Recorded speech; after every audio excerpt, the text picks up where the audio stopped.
Welcome to episode 14 of the Black and White Bistro Show, where black and white photographers come to grow, share, and get inspired.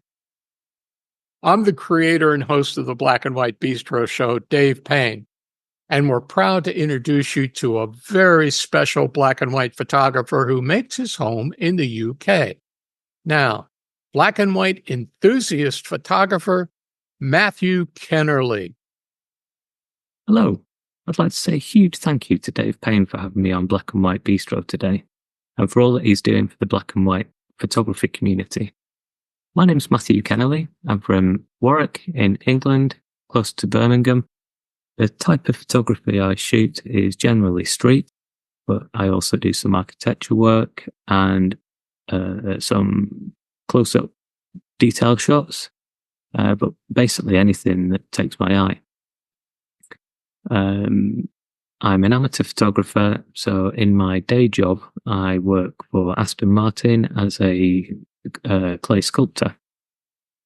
Here, I make full-scale clay models of cars, some of the skills of which are transferable to photography, such as scale, proportion, and general aesthetics.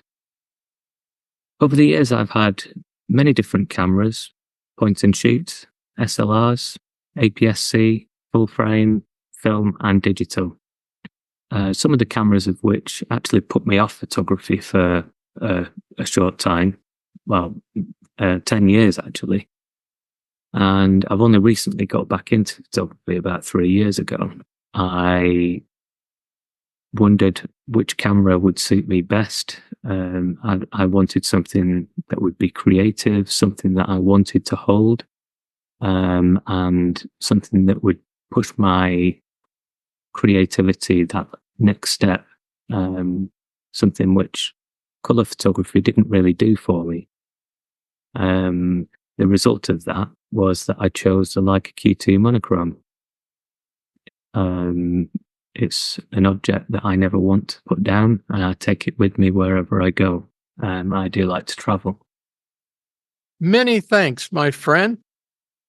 Over the next few minutes, we will discover 3 of Matthew's personal favorite images and the story behind each, and we'll share with you our live Zoom interview with Matthew, in which he answered our black and white photography questions prepared especially for him. Now let's enjoy Matthew's first artist-selected image and hear the story behind it in his own words. My first choice of photos to share with you is called Inside Out, Upside Down. As you will probably recognise, in the background is a clock tower of the Palace of Westminster in London, otherwise known as Big Ben. It was taken in October last year while I was on a photo walk with my daughter. The weather that day wasn't great. It was wet, windy and not very warm. I was dodging cyclists using the bike lane whilst trying to get a reflection shot of Big Ben, when the lady on the left came into vision, and just as she passed by there was a large gust of wind that blew her umbrella inside out. The lady hadn't even noticed at this particular moment. I love it when surprises like this unfold before your eyes. Sometimes stars align and the subject takes form in plain sight. Your camera is set up correctly and you happen to press the shutter just in time. Everything works out perfectly. It's a great feeling. What I really like about this particular capture is that the lady's umbrella has given a whole new purpose for the photo. A photo that, without the chance encounter, would potentially just be another cliché London tourist photograph. It gives added depth to the story and sets a scene with an additional element, the wind, that would be hard to see otherwise. The pavement stones and bollards give the photo some perspective and framing. The reason I chose this image is that I recently entered a street photography competition. My first competition entry, actually. And this photo has been selected as one of the featured entries and is shortlisted to win their competition.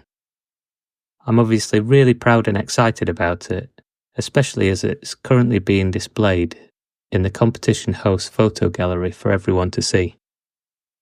Today we have a very special guest to introduce you to.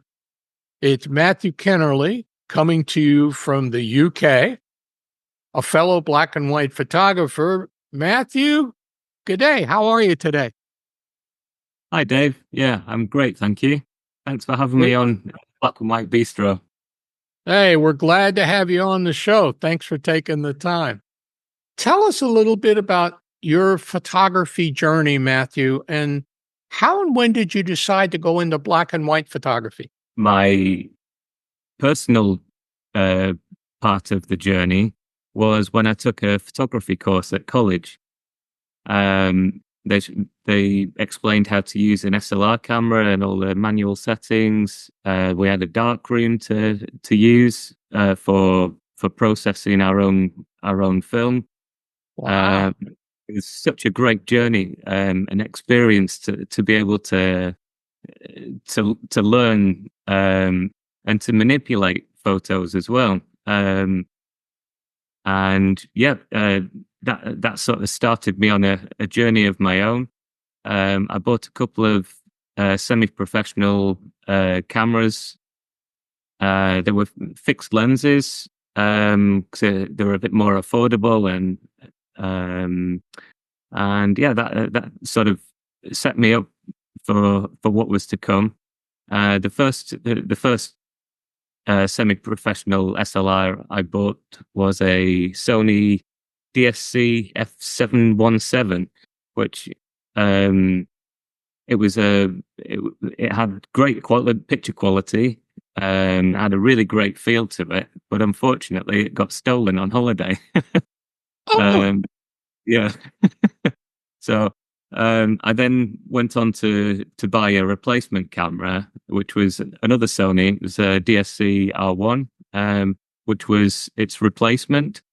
Also a fixed zoom lens, which the photo quality looked great. Um, the camera itself looked great, but it felt so plasticky. Um, I don't know. For me, it's all about the quality in the hands, and yeah. it just didn't feel quality at all. I really lost interest in photography for quite a while. Um, I then, when we started a family, I bought another Sony. Funnily enough, it was an X5N. Had interchangeable lenses, and we used that for quite some time for family photographs. But in the end, we just used iPhones from then on. I don't know. The camera didn't really suit me. I don't know. It just didn't feel robust in quality. It felt, I don't know. It was missing something. So yeah, I was looking for something else. I think post COVID, I was after a hobby that gripped my attention, and I think, yeah, my that's where my black and white comes in. I remembered back to my college days and using SLRs to set up my own manual settings, and then processing my own images in the darkroom.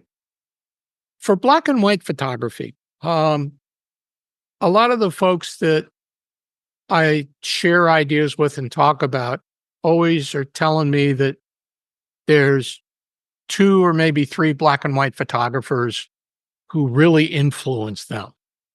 Um, was that the case for you? And if so, who were they and what was it about their work that spoke to you? Well, for me, there's several photographers, but the two that really stood out are Henry Cartier-Bresson, for his reportage style. I think the way he used daylight uh, for his as his best friend. Um, the second photographer that inspired me was Alan Scheller. There's a more recent, Yeah, contemporary. Yeah. yeah, for his storytelling with meaning behind it. and super clean black and white captures. They stood out to me, and they popped from the page. I have a couple of his books, and they're just fantastic. I could look at them for hours. Now, let's enjoy Matthew's second artist-selected image and hear his story behind it. The second photo I would like to share is called False Awakening. I took this picture in April this year on a city visit to Cambridge in England. The weather had been very wet the night before my visit, but fortunately it had cleared up and people were walking around enjoying the sights and sounds of such an interesting place. I was wandering around the main shopping area and spotted this large puddle with the amazing reflection of dark buildings, the bright contrasting sky, and dark bunting flags zigzagging and cutting through the brightness. I waited a few minutes for the right moment, when there were a few people in frame, but not blocking the other elements of the scene. When editing, I flipped the capture 180 degrees, giving the illusion of a dreamy image that isn't instantly noticeable exactly what you're looking at. The main element is slightly distorted because of the ripples in the puddle, but not enough to immediately question its authenticity. It's only when the viewer sees the lower portion of the image that the illusion is broken and the dream becomes the reality. I purposefully left the puddle element a little dark, hazy and unadulterated to help the viewer to self-confirm that it is an illusion. It would have been easy to overwork the image, but for me it would look too flat and would maybe take too long to realise what the illusion is, as the puddle is almost completely still and undisturbed. The reason I chose this photo to share with you, it isn't beautiful in a typical sense. I also personally find beauty in other aspects of a photograph, such as a concept or an unexpected topic. We're back with Matthew Kennerley. Matthew, when you go out to shoot black and white images, what scene characteristics or traits do you look for and why? It's a good question. I tend to go out and look for places that have a great lighting or texture in the subject. So if it's architecture, I like to be able to see some texture in there or some pattern. I think it sings better with a black and white photo. With colour, it's all about the complete scene. But with a black and white photo, for me, it's about the detail. It's about what pops with the light, what shadows does it cast, or silhouettes with people. So yeah, for me, it would usually be to do with the light. Is there a place that you've gone to that you felt, wow, this is a natural black and white photography location? And what made that idea come to your head? A couple of years ago, I went to Venice on a family summer holiday. It's part spent in the city and part spent on the beach nearby. The city of Venice is such an interesting place. The textures of the buildings, the people, they seem to have, I don't know, it's a charm. They stand out as sort of a relaxed culture, even though it's in the middle of a city.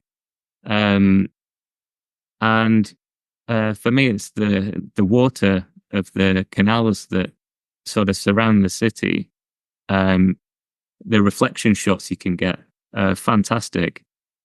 Everything, every little corner that I turn, I found something to interest my eye, and that is my photography. Really, it's anything that interests me.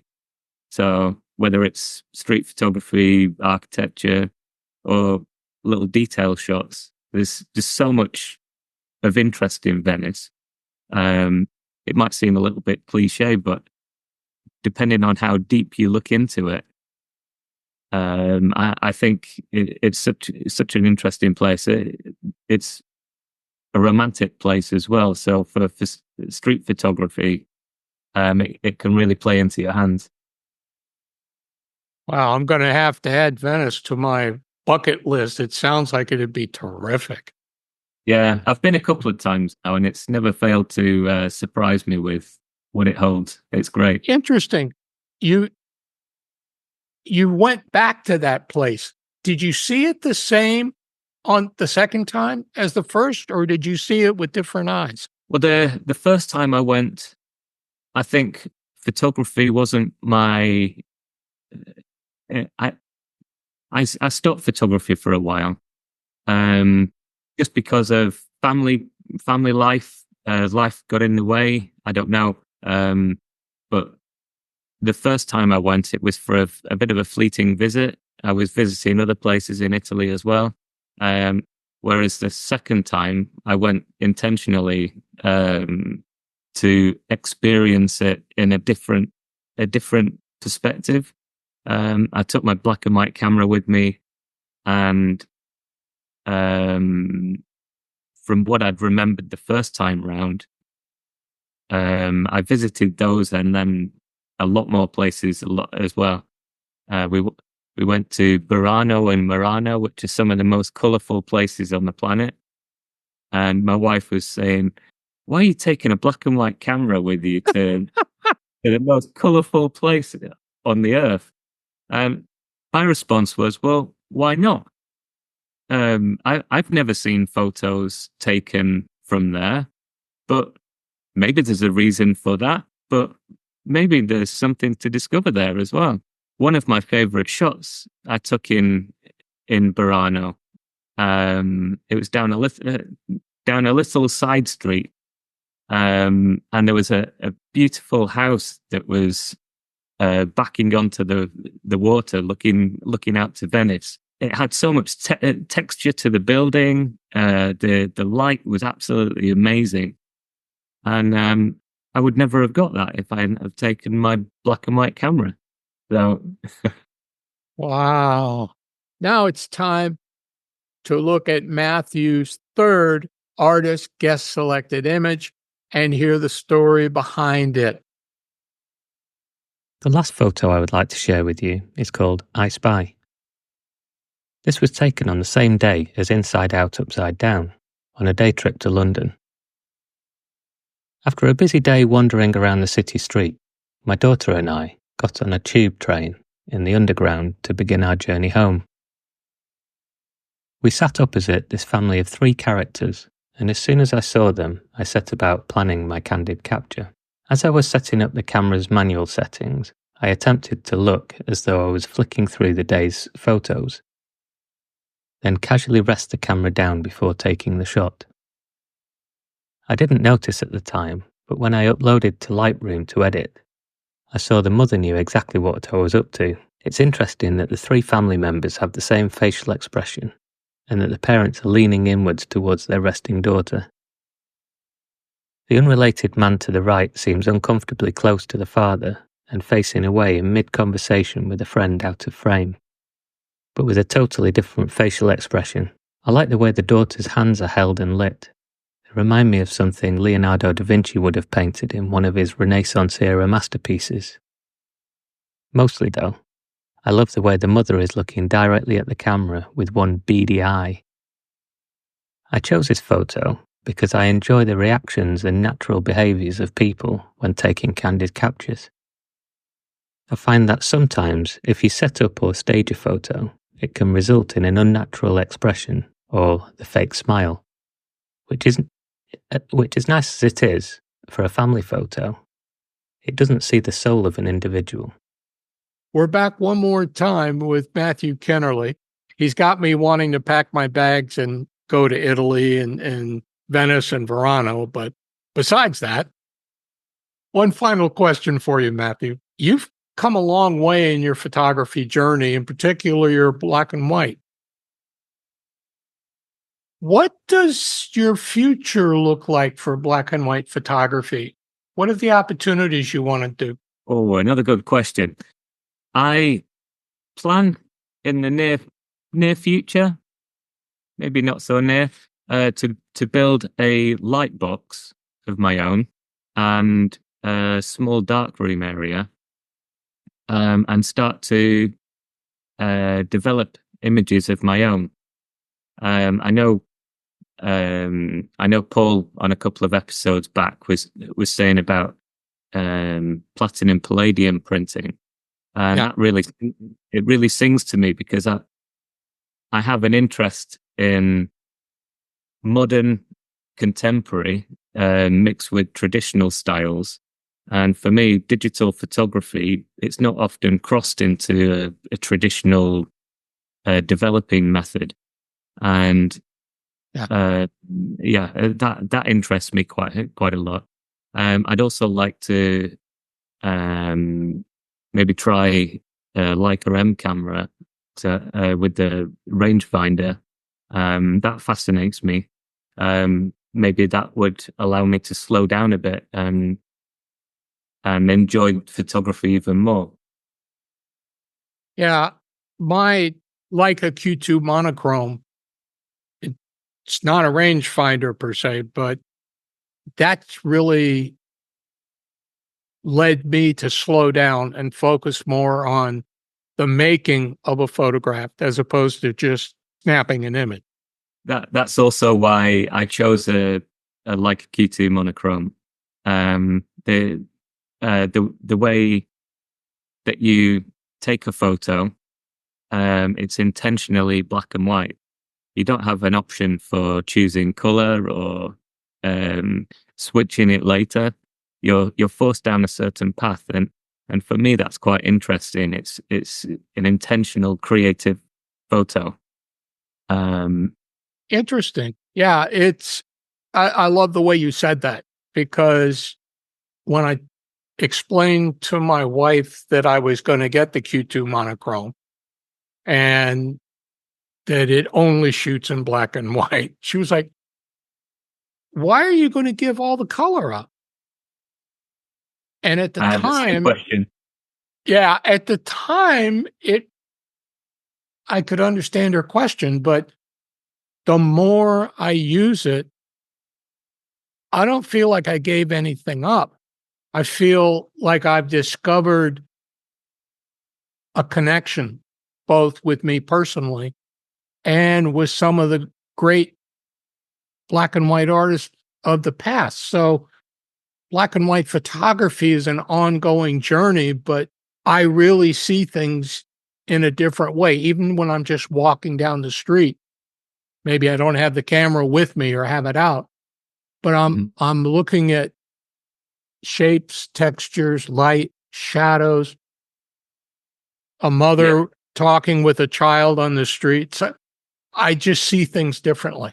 And to me, focusing on black and white started that. The Q2 monochrome has really brought those fundamentals to the surface for me. Yeah, I think the same for me. I mean, don't get me wrong. With a color normal camera, you can get a similar effect, but I think then you have to intentionally go out to take black and white photos with it, to create a similar shot. Whereas with the Q2 monochrome, you go out and or with any monochrome specific camera, you go out with the intention of taking something with light, with texture, and it's the subject that becomes important, not the scene. Well put. Well put. Well, Matthew, thank you so much for taking some of your time to sit down and share with us. This has been a wonderful conversation, a lot of Me fun. too. Thank you so much for having me. Oh, it's our pleasure. Anything parting thoughts you have for our Vero followers about black and white photography? Just take what photos pop out to you. Make it enjoyable, but yeah, just take your time taking the photo, I've noticed myself that by slowing things down, it really helps for the end result on the photo. Some of the rushed photos that I've taken haven't turned out as I wanted them to. And the only way to resolve that is by slowing everything down and making it purposeful. Again, very well said. Matthew, have a great weekend, and thank you again so much for being on our show. Thanks, Dave. Much appreciated. That brings us to the end of today's Black and White Bistro show. We hope you enjoyed meeting Matthew Kennerley and his amazing black and white photography journey. To see more of his images, visit his gallery on Vero, share some likes, and consider following his captivating compositions in black and white. We'd like to thank Matthew for joining us on today's show. Would you like to have a chance to be featured on the Black and White Bistro show? First, follow us on Vero at BNW Bistro. Second, start using our hashtag BNW Bistro on your best black and white image posts. And finally, connect with us on Vero so that you can send us a DM, or you can send an email to me, Dave, at bnwbistro.com, indicating your interest in being our guest, and tell me about yourself and your photography journey in black and white.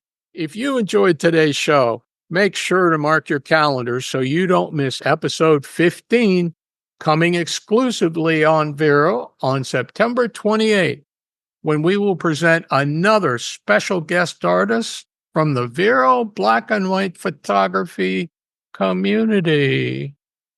This time from Germany.